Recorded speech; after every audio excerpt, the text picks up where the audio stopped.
sahabat Foodies, ketemu lagi di Foodcast bersama saya Stephanie Kurniadi, edukator di Foodies Academy. Oke, ini ada pertanyaan yang menarik nih ya. Kalau misalnya pengen bikin food exhibition, itu gimana sih caranya dan gimana biar tipsnya supaya bisa sukses? Oke teman-teman, ini ada 5 hal ya yang bisa diikutin supaya food exhibition-nya teman-teman ini bisa on track dan bisa sukses. Kita langsung masuk ke yang pertama. Yang pertama, itu kita harus tahu bahwa yang namanya food exhibition ini beda banget bisnis modelnya dengan yang namanya food service atau jualan makanan dan minuman ya teman-teman. Karena yang namanya food exhibition itu lebih mirip ya seperti yang namanya model bisnis event atau model bisnis seperti properti ya, karena kita nyewain spot-spot ataupun booth-booth gitu ya untuk diisi oleh para merchant.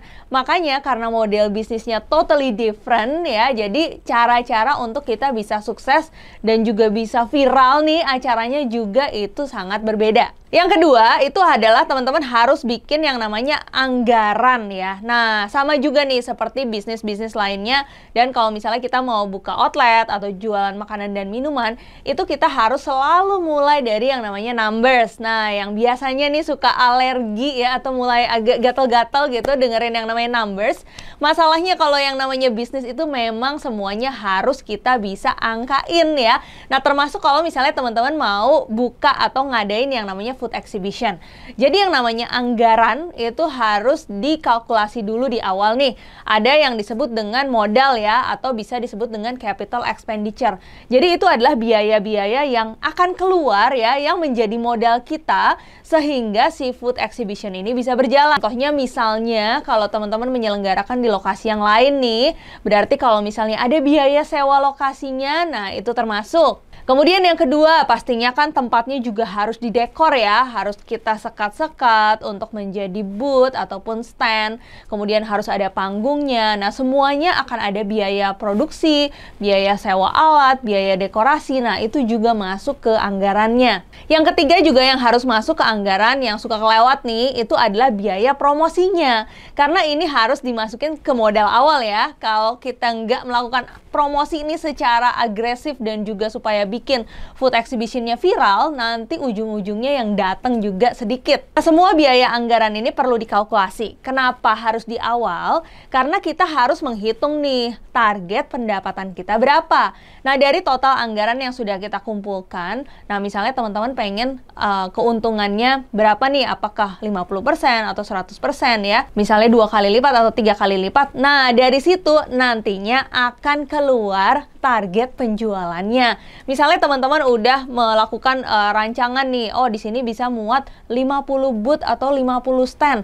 Nah, kalau misalnya dikalikan dengan harga sewa standnya, atau teman-teman punya metode kerjasama lain nih, misalnya sebagiannya sewa tapi kecil aja, sebagiannya itu adalah bagi hasil. Nah, semuanya itu harus dikalkulasi supaya nanti harus ketemu nih, apakah memang jika semua standnya penuh itu sesuai dengan target keuntungan yang memang sudah ditetapkan.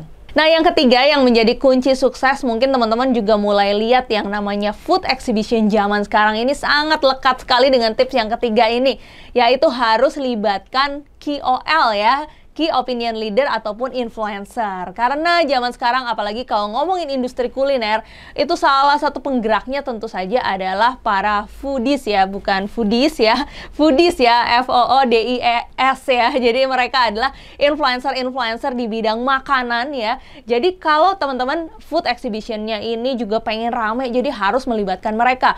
Bisa jadi ya dari yang paling minim gitu, mereka bantu untuk ngebas ya, kita anggarkan biaya promosi supaya mereka juga ngepost tentang acara kita. Tapi sangat mungkin juga zaman sekarang dilibatkannya lebih mendalam lagi ya, seperti misalnya mereka menjadi brand ambasadornya atau bahkan mereka sebagai penyelenggaranya juga. Jadi teman-teman juga food exhibition-nya bisa viral dan bisa lebih luas lagi publikasinya. Yang keempat, nah ini kunci juga nih teman-teman ya. Food exhibition yang biasanya rame, bagus ya, bisa orang-orang omongin juga, itu adalah karena food tenants-nya itu memang bagus-bagus. Jadi jangan sampai nanti teman-teman buka food exhibition, kemudian seadanya aja gitu ya, orang-orang buka booth di tempat kita, tapi para tenan-tenannya ini brandnya itu nggak ada yang terkenal gitu. Jadi orang-orang yang datang itu juga tidak ada rasa daya tarik ya, bahkan orang ini kayaknya pameran-pameran biasa nih seperti bazar-bazar pada umumnya. Satu strategi supaya kita juga food exhibition-nya jauh lebih menarik adalah punya yang namanya anchor tenant. Mungkin pernah ya dengar istilah itu. Jadi mungkin kita bisa pilih 20-25% dari pengisi tenan kita itu adalah memang merek-merek yang sudah terkenal atau bahkan memang dicari-cari ya. Kadang-kadang kan banyak ya brand-brand yang lagi viral nih ya, mungkin ada di luar kota, kita datangkan secara khusus ya ke food exhibition kita. Wah, itu bisa diburu ya sama para pecinta kuliner.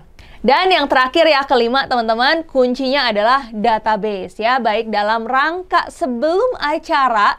Jadi kegiatan-kegiatan promosi atau publikasinya teman-teman ini harus seoptimal mungkin, tujuannya adalah untuk mengumpulkan database. Misalnya teman-teman pasang iklan nih di Instagram, tapi pada saat diklik masuknya ke WhatsApp atau masuknya ke sebuah Google Form ya, sehingga kita bisa ngumpulin data. Sehingga menjelang hari hanya juga kita bisa ingetin lagi ke mereka, kita bisa broadcast melalui WhatsApp ya, supaya mereka juga datang, ajakin teman-teman sama keluarganya semua buat datang. Dan yang namanya database ini juga berlanjut ya, misalnya nih di hari H, kalau misalnya mereka mau masuk dan juga mau melakukan suatu aktivasi seru tertentu nih, kita masih bisa lanjutin pengumpulan database-nya.